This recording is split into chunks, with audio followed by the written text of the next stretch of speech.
ఓం శ్రీ మహాగణాధిపతయే నమ. ఓం శ్రీ గురుభ్యో నమ. ఓం నమ శివాయ. ఓం శ్రీ సాయినాథాయ నమ. శ్రీ మాతృసాయి బాబావారి సచరిత్రలో 7వ అధ్యాయం మధురామృతం. ఒక్కొక్క యుగానికి ఒక్కొక్క ధర్మం ఉంటుంది. కలియుగంలో దానం చేయాలని శాస్త్రం చెబుతోంది. దానంలన్నింటిలో అన్నదానం గొప్పది. ఎందుకంటే మధ్యాహ్నం 12 గంటలు అయ్యేసరికి ఆహారం తినకపోతే మనం ఉండలేము. ఆ విధంగానే అన్ని జీవులు ఆహారం కోసం తపిస్తుంటాయి. కాబట్టి మధ్యాహ్నం మన ఇంటికి ఎవరైనా వస్తే మొదట వారికి అన్నం పెట్టాలి. మిగిలిన దానాలు చేసినా చేయకపోయినా పర్వాలేదు, కానీ అన్నదానం తప్పనిసరిగా చేయాలి. ఈ ఒక్కదానిలోనే తృప్తిగా చాలు అన్నది ఉంటుంది. కానీ ఒక భోజనం మాత్రమే మనకు సరిపోయినంత మాత్రమే మనం తినగలం. కాబట్టి మనకు పూర్తి సంతృప్తినిచ్చేది అన్నదానం మాత్రమే. షిరిడి ప్రజలు చాలా పుణ్యాత్ములు, అదృష్టవంతులు. ఎందుకంటే క్షణంలో నిరుపేదను మహారాజును చేయగల సాయి సమర్థుడు వారి ఇళ్ల వద్దకు వెళ్ళి భిక్షను స్వీకరించేవారు. ఈ విధంగా వాళ్ళు చేసిన పాపాలను బాబా ప్రక్షాళనము చేయడమే కాకుండా వారి దగ్గర నుంచి తీసుకున్న భిక్షతో ఎంతోమంది ఆకలి తీర్చేవారు. బాబా తన జోలెలో అన్నం, కూరలు మొదలైనవి వేయించుకొని ఒక చిన్న డొక్కులో సాంబారు, పులుసు లాంటి ద్రవ పదార్థాలు పోయించుకునేవారు. వీటన్నింటినీ మసీదులోని భిక్షపాత్రలో వేసేవారు. ఇక అక్కడి నుండి ఎవరికేం కావాలో వాళ్ళు అవి తీసుకునేవారు. ఈ రకంగా మనుషులే కాకుండా కుక్కలు, కాకులు కూడా వచ్చి తినేవి. సర్వజీవులలోనూ భగవంతుడు ఉన్నాడని తెలిసిన బాబా వాటిని తరిమేవారు కాదు. బాబాకు మాత్రం చాలా తక్కువ భోజనం అవసరమయ్యేది. మిగిలినదంతా దానానికే. బాబా వంటపాత్ర. ఈ రకంగా బాబా భిక్ష చేసి తెచ్చిన పదార్థాలను అందరినీ తీసుకొనివ్వడమే కాక ఒక్కొక్కసారి బాబానే స్వయంగా వండి తమ భక్తులకు తినిపించేవారు. ఈ వంటను బాబా ఎంతో శ్రద్ధగాను రుచిగాను చేసి పెట్టేవారు. బజారుకు వెళ్ళి కావలసిన పదార్థాలైన ధాన్యము, పిండి, మసాలా సామానులు అన్నీ డబ్బిచ్చుకొని బాబానే వాటిని స్వయంగా విసిరి మసీదు ముందున్న ఖాళీ జాగాలో పొయ్యి పెట్టి దాని మీద పాత్రను పెట్టి నీళ్లు పోసి వంట ప్రారంభించేవారు. బాబా దగ్గర 100 మందికి సరిపోయే పెద్ద గిన్నె, 50 మందికి సరిపోయే ఇంకో చిన్న గిన్నె ఉండేవి. ఒకసారి చక్కెర పొంగలి, ఒకసారి మాంస పులావు వండేవారు. మసాలా దినుసులన్నీ నూరి వంటపాత్రలో వేసేవారు. పప్పుచారులో గోధుమ పిండి బిళ్ళలు వేసేవారు. అప్పుడప్పుడు అంబలి వండేవారు. ఈ రకంగా ఎంతో శ్రమ తీసుకుని పదార్థాలను ఎంతో రుచిగా వండేవారు. అన్నం ఉడికిందో లేదో తెలుసుకోవడానికి గరిటకు బదులు తన చేతిని గిన్నెలో పెట్టి ఉడుకుతున్న పదార్థాలను తన చేతితో కలిపేవారు. అయినా చెయ్యి కాలేదు కాదు. వంట పూర్తి కాగానే పదార్థాలను మసీదు లోపలికి తీసుకుని వెళ్ళి మౌల్వీలచే నైవేద్యం పెట్టించి మొట్టమొదట మహల్సాపతికి తాత్యాకు పంపించేవారు. మిగిలిన దానిని బీదవారికి, దిక్కులేని వారికి సంతృప్తిగా పెట్టించేవారు. బాబా స్వయంగా తన చేతులతో వండి వడ్డించగా తిన్నవాళ్ళు ఎంత అదృష్టవంతులు కదా. మధ్యాహ్న హారతి అయిన తర్వాత భక్తులకు ఊది ఆశీర్వాదాలు ఇచ్చి పంపేసిన తర్వాత బాబా మసీదులో నింబారు వైపు వీపు పెట్టి కూర్చునేవారు. బాబాకు కుడిపక్క, ఎడమపక్క భక్తులు ఒకే వరుసలో కూర్చునేవారు. నైవేద్యాలు తెచ్చిన భక్తులు బయట వసారాల్లో బాబా ఆశీస్సులకే వేచి ఉండేవారు. బాబాకు నైవేద్యాలుగా వచ్చిన పూరీలు, సాంజా, పరమాన్నము, బొబ్బట్లు వీటన్నింటినీ ఒక పాత్రలో వేసి బాబా ముందు పెట్టేవారు. బాబా దీనిని దైవానికి అర్పించిన తర్వాత బయట ఉన్నవారికి పంచి మిగిలిన దానిని 2 వరుసలలో కూర్చున్న భక్తులకు శ్యామ, నిమోన్కర్లు వడ్డించేవారు. భక్తులందరూ ఈ ప్రసాదాన్ని ఎంతో తృప్తిగా తినేవారు. వాళ్ళు తిన్న ప్రతి రేణువు రుచి, ప్రేమ, శక్తి ఉన్న ఆహారము. బాబా ప్రసాదాన్ని నేడు మనమందరం ఎంతో భక్తిగా, ఇష్టంగా తింటాం. అలాంటిది ఇక బాబానే స్వయంగా వండి వడ్డించిన భోజనానికి ఉన్న రుచిని తృప్తిగా ఊహించగలమా? బాబా శాకాహారులకు శాకాహారమే పెట్టేవారు. వారికి మాంసాహారము వైపు ఆలోచనలు కూడా వెళ్ళనిచ్చేవారు కాదు. ఈ రకంగా బాబా వంట చేయడం అనేది 1910 సంవత్సరాలు వరకు జరిగింది. తర్వాత దాసగను హరికథల వల్ల, నానాసాహెబ్ ఉపన్యాసముల వల్ల బాబా కీర్తి దూరదేశాల వరకు పాకడంతో అనేక మంది బాబాకు భక్తులే షిరిడీకి వచ్చేవారి సంఖ్య వేలల్లో పెరిగిపోయింది. వచ్చే భక్తులందరూ బాబాకు రకరకాల నైవేద్యాలు తీసుకుని వచ్చేవారు. ఇక అప్పటి నుండి బాబా వంట చేయడం ఆపేశారు. ఇప్పటి వరకు బాబా మనకు ఏ విధంగా ప్రసాదం పెట్టేవారో తెలుసుకున్నాం. ఇప్పుడు బాబాకు భక్తులు ఏ విధంగా నైవేద్యం సమర్పించేవారో తెలుసుకుందాం. భాయిజాబాయ్ బాబా షిరిడీలో సుమారుగా 60 సంవత్సరాలు జీవించారు. అయితే మొట్టమొదట బాబాను మహానుభావునిగా గుర్తించి సేవించిన వారు చాలా కొద్దిమంది మాత్రమే. అందులో ముఖ్యులు భాయిజాబాయ్. ఈమె బాబా ముఖ్య భక్తుడైన తాత్యాకు తల్లి. ఈమె బాబాకు చేసిన సేవ తిరుగులేనిది, ఎవ్వరూ చెయ్యలేనిది. బాబా షిరిడీకి వచ్చిన కొత్తలో దగ్గరలో ఉన్న చిట్టడవికి ఆత్మధ్యానం కోసం వెళ్ళి నిశ్చలంగా కూర్చునిపోయేవారు. ఈ బాయిజాబాయి ప్రతిరోజు మధ్యాహ్నం తలపై గంపలో రొట్టె కూరలు పెట్టుకుని ఎండని వానని ముళ్ళని లెక్క చేయకుండా మైళ్ళ కొద్దీ నడిచి బాబా కూర్చున్న చోటుని వెతికి పట్టుకొని బాబాకు భోజనం పెడుతుండేది. బాబా కనిపించగానే బాబాకు సాష్టాంగ నమస్కారం చేసి బాబా కళ్ళు తెరిచే వరకు వేచి ఉండి బాబా ధ్యానం పూర్తి అయిన తర్వాత విస్తరి వేసి తను తెచ్చిన పదార్థాలను కొసరి బాబాతో తినిపిస్తుండేది. ఈ సేవను ఆమె ఒకరోజు కొన్ని నెలల్లో చేయలేదు. సంవత్సరాల కొద్దీ ఈ రకంగానే ప్రేమ దీక్షలతో ఈ సేవా కార్యాన్ని బాబా అడవులలో తిరగటం మానే వరకు సాగించింది. బాబా పేరు ప్రఖ్యాతులు ఊరూరా తెలిసిన తర్వాత బాబాకు రకరకాల పిండి వంటలు స్వీట్లు నైవేద్యంగా వస్తుండవచ్చు. కానీ ప్రేమతో ఈ తల్లి పెట్టిన రొట్టె కూరలు ఎంతో ముఖ్యమైనవి. అందుకే బాబా కూడా ఈమె కుమారుడైన తాత్యకు తన ప్రాణాలిచ్చి మరీ కాపాడి ఆ తల్లి రుణాన్ని తీర్చుకున్నారు. ఇక తర్ఖడ్ కుటుంబం. బాబాసాహెబ్ తర్ఖడ్ మొదట ప్రార్థనా సమాజానికి చెందినవాడు. తర్వాత బాబాకు ప్రియభక్తుడయ్యాడు. అతని భార్యా పిల్లలకి కూడా బాబా యందు చాలా ప్రేమ. ఒకసారి తల్లి కొడుకులిద్దరూ వేసవి సెలవులకు షిరిడీకి వెళ్ళి అక్కడ బాబా దగ్గర ఉండాలనుకున్నారు. కానీ కొడుకుకి షిరిడీ వెళ్ళడం ఇష్టం లేదు. ఎందుకంటే అతను బాబాకు నైవేద్యం సమర్పించనిదే ఇంట్లో ఎవ్వరూ తినరాదు అన్న నియమం కలవాడు.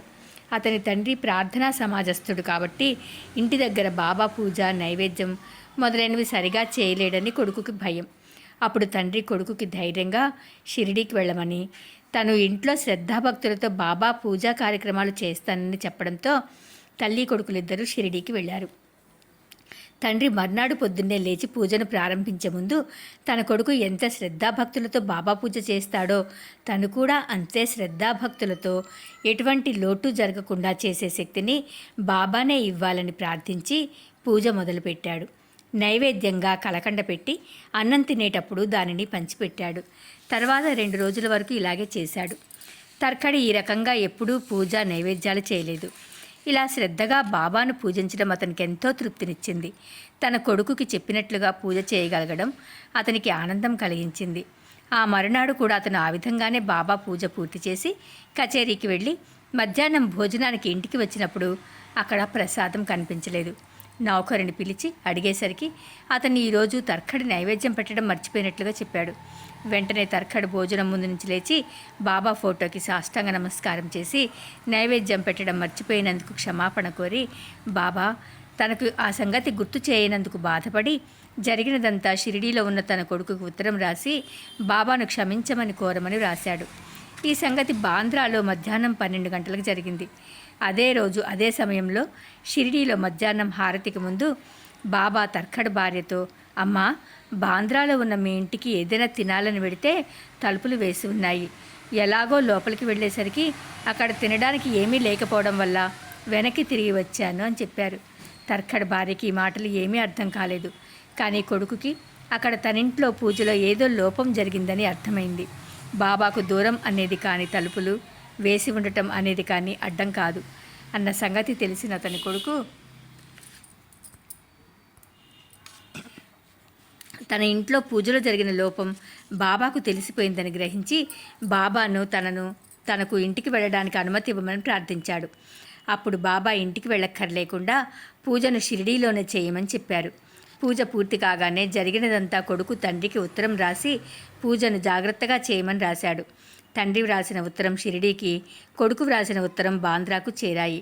ఉత్తరాలతో అవసరం లేని ఈ సంఘటన బాబా సర్వజ్ఞత్వాన్ని చూపడమే కాదు, భక్తుల నైవేద్యాన్ని బాబా అడిగి మరీ పెట్టించుకుంటారని తెలుస్తోంది. ఇక ఆత్మారాముని భార్య. బాంద్రాలో ఉండే రఘువీర భాస్కర పురందర్ బాబా భక్తుడు. ఒకరోజు అతను భార్యతో కలిసి షిరిడీ వెళ్ళాలని నిర్ణయించుకున్నాడు.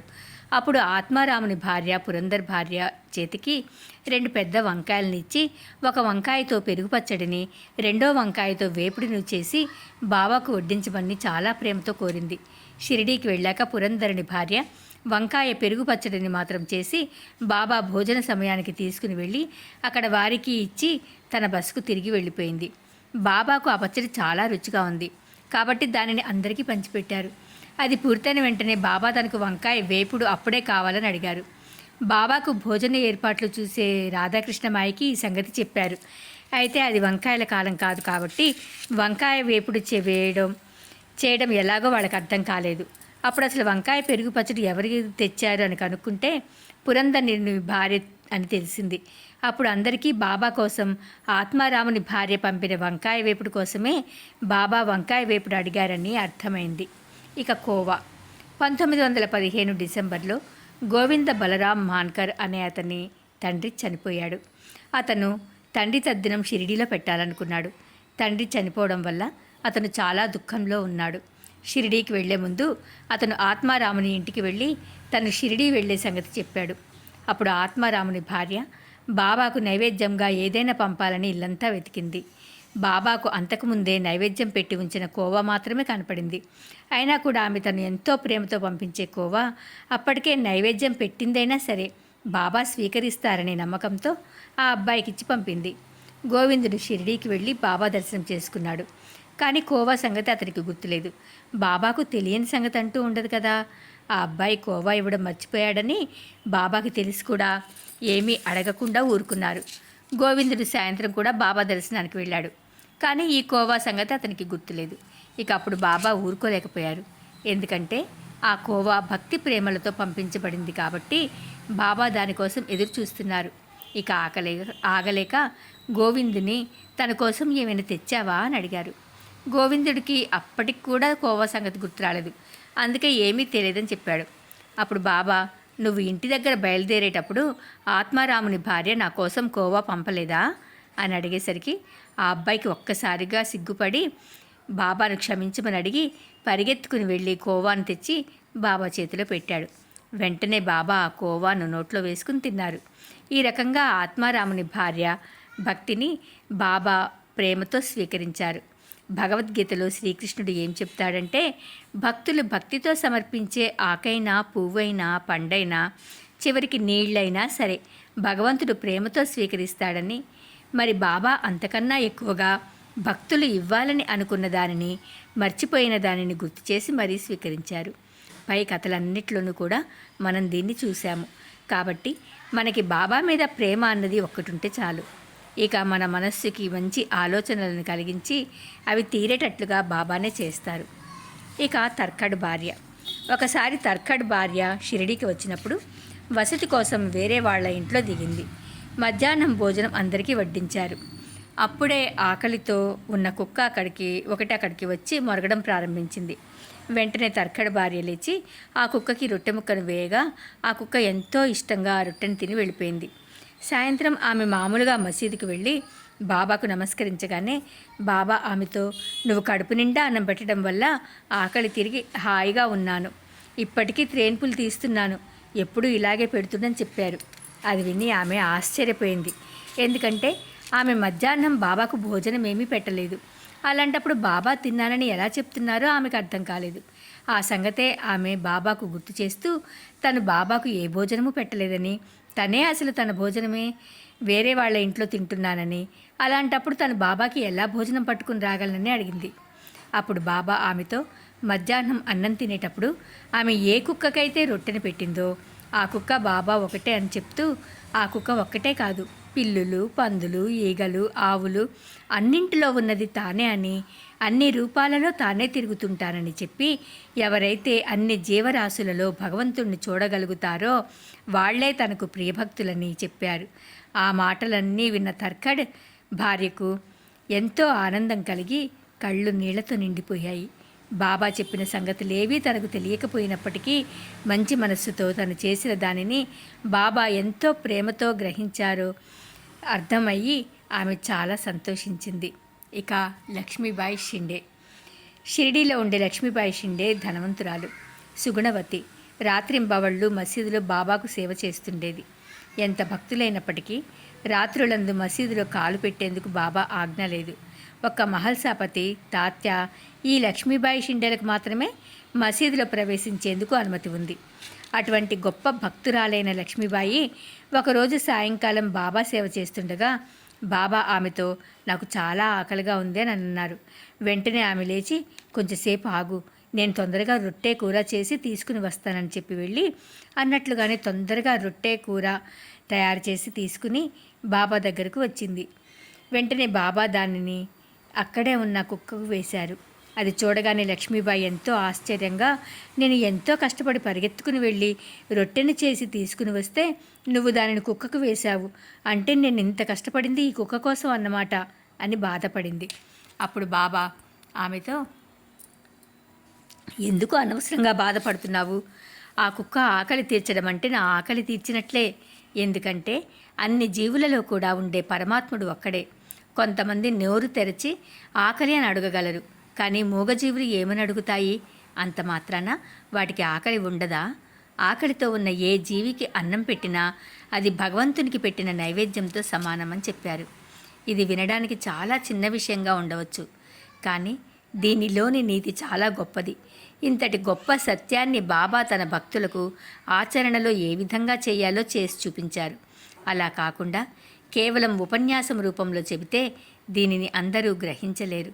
కాబట్టే బాబా ఆమెతో రొట్టె చేయించి మరీ కుక్కకు పెట్టించారు. ఆమె కూడా దీనిలోని నిజాన్ని గ్రహించి తర్వాత అంతే ప్రేమతో ప్రతినిత్యం బాబా చెప్పిన దానిని ఆచరించింది. అందుకే బాబా తను సమాధి చెందే సమయంలో లక్ష్మీబాయి షిండేకి తన చేతితో 9 నాణాలని ఇచ్చి నవవిధి భక్తులను బోధించారు. అందుకే మనం చేసే మంచికి భగవంతుని ప్రోత్సాహము ఎప్పుడూ ఉంటుంది. పైన చెప్పిన కథను బాబా అనేకసార్లు నిరూపించారు. అందుకు ఒక ఉదాహరణ ఇప్పుడు వినబోయే కథ. సర్వం శ్రీ సాయినాథ్ దివ్య చరణార విందార్పణమస్తు. ఓం నమః శివాయ. ఓం శ్రీ సాయినాథాయ నమః.